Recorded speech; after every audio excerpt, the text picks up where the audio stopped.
Public.com presents The Rundown, your daily market update in 5 minutes.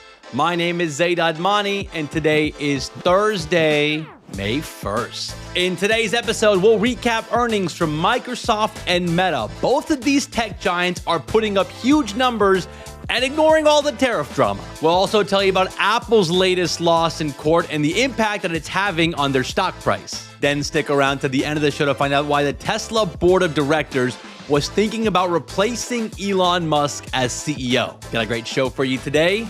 Let's go.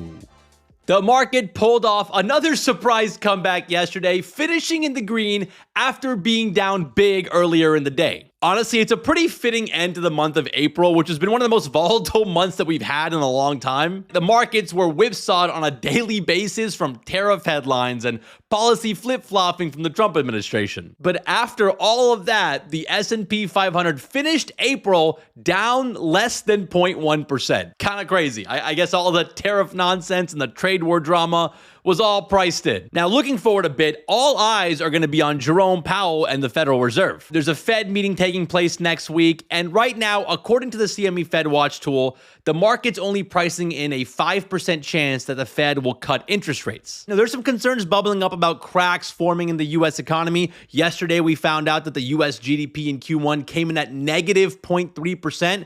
That was the first time the U.S. economy contracted since 2022. Now, a big reason for that was the huge surge in imports in Q1 as companies tried to front run the tariffs. We talked more about that on yesterday's episode, so go check that out if you missed it. But yeah, the vibes are a bit weird right now. There are signs that the economy might be slowing down and inflation might creep back up because of the tariffs.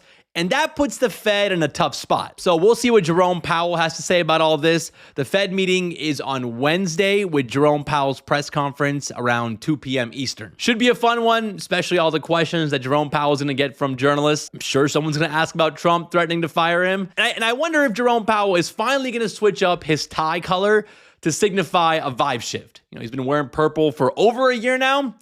I think he should switch it up to send a signal. Let's run through some headlines. And we're starting with earnings from Microsoft. Microsoft reported earnings last night after the market closed. And man, they are still putting up some monster numbers. Microsoft's total revenue jumped by 13% in Q1 to $70.1 billion. And their profits jumped 18% to over $25.8 billion. The MVP of Microsoft's Q1 earnings has to be their Azure cloud business, which grew sales by 33% in Q1. And to add to that, Microsoft CFO Amy Hood said that Azure could grow up to 35% next quarter. I think we have to shout out Microsoft's AI efforts. They haven't been as flashy as OpenAI or Google, but they seem to be focused on building AI tools for their enterprise clients. They've been bundling AI tools like Copilot into their Office products. A lot of you guys that use Microsoft products at work probably know what I'm talking about. Copilot is everywhere. And Microsoft is trying to convince these enterprises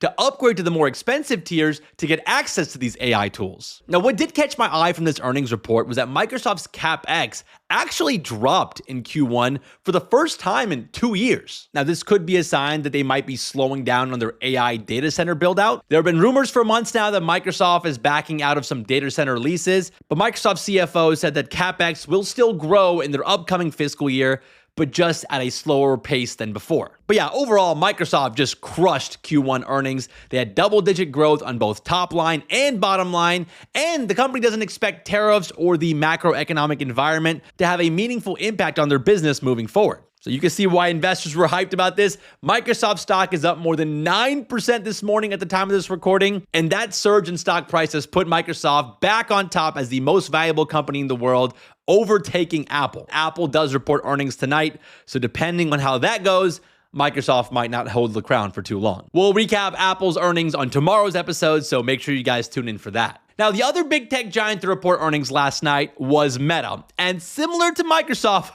they put up some pretty strong numbers. Meta's revenues were up 16% year over year in Q1 to $42.3 billion. And their profits were up 35% to to $16.6 billion. Meta's advertising business, which is their bread and butter, it makes up 98% of their total revenue. It didn't show any signs of a slowdown or weakness. So all the macroeconomic uncertainty tied to tariffs and the trade war did not impact ad spend in Q1 on Meta's platform. Now, that being said, tariffs didn't really heat up until April. In fact, Meta's CFO, Susan Li, did say they're starting to see some pullback in ad spend from Asian e-commerce platforms, companies like Shein and Temu. So Meta's Q2 might look a little different. Beyond just the ad spend, I gotta mention AI because it's become a big focus for Meta. Meta says they're planning to crank up CapEx to as much as $72 billion this year, most of that going into data centers and infrastructure to support their AI ambitions. Now, Meta is not looking to monetize AI just yet. CEO Mark Zuckerberg straight up said that. He says that Meta is focusing on making Meta AI to just be great and to get more users to use it. And they're hoping that by launching a standalone Meta AI app like they did this week, it's gonna help them better compete with ChatGPT. So yeah, there's another AI app out there now to add to your AI folder on your phone. Now, I do wanna bring up the metaverse stuff, even though Meta probably doesn't wanna talk about it. It's still losing a ton of money. Meta's Reality Labs division lost $4.2 billion in Q1. Now, that's less bad than what was expected, but it's still burning a lot of cash. I wonder how many VR headsets that Zuck has collecting dust in his garage. But the big picture is that Meta's main business, their ad business, is still doing great. So investors shrugged off the VR losses. They're focusing on the ad business. They're also focusing on the AI story coming out of Meta. And that's pushing the stock higher. It's up more than 5% this morning in reaction to the earnings. Let's talk about some stocks making moves today. Shares of General Motors are up this morning after the automaker updated their full year forecast to reflect the impact of Trump's trade tariffs. And yes, obviously GM had to cut their guidance from what they projected at the start of the year.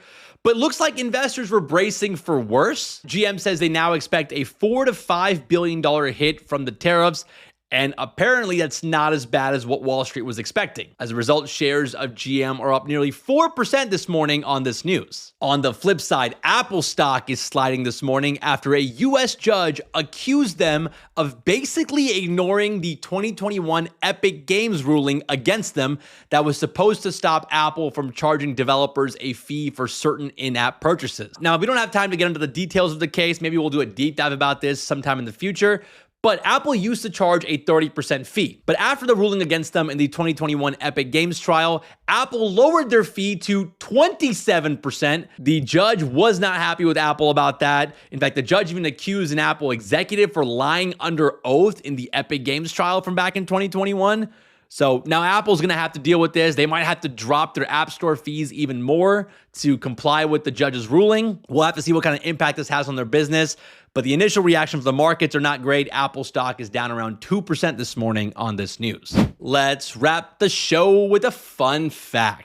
This one is pretty wild. The Wall Street Journal reported last night that Tesla's board of directors has quietly opened up a search for a new CEO. Apparently, they're looking for someone to eventually replace Elon Musk. Now, Elon, along with Tesla's board chairman, were quick to publicly deny this story, but according to the Wall Street Journal, Tesla's board was getting frustrated that Elon's been spending most of his time working on Doge for the Trump administration. And while he's been doing that, Tesla's sales and profits have taken a nosedive. And not to mention the brand damage to Tesla from Elon's political involvement. So I can see the board getting frustrated with that, but again, they're denying this report. Now, I do want to point out that Elon did say on last week's earnings call that he plans to spend less time on Doge and more time focused on Tesla. Honestly, though, I do sometimes wonder how much longer Elon wants to even stay on as Tesla's CEO, because I feel like he's kind of lost interest in EVs. I feel like he's way more into robots and space and AI these days. And I wonder if he ever does step down as CEO, how big of a drop would there be in Tesla's stock price? Because love him or hate him, Elon is a big part of the Tesla story. So I think if he ever stepped down, the stock price would tank. But I don't know. Let me know in the comments what you guys think would happen to Tesla if Elon actually walked away. Well, all right, guys, that's the rundown for today. That was an action-packed episode, and we got one more to go to wrap up this week. In tomorrow's episode, we're going to be recapping earnings from Apple and Amazon. Really looking forward to seeing what Amazon has to say and the impact that tariffs are having on their business. So it should be another big episode to wrap up the week. And then next week, we got the Fed meeting. So great time to get subscribed to the podcast. You don't want to miss any episodes right now. Thank you guys again for listening. Shout out to Mike and Connor for all the help behind the scenes. And we'll see you guys back here tomorrow.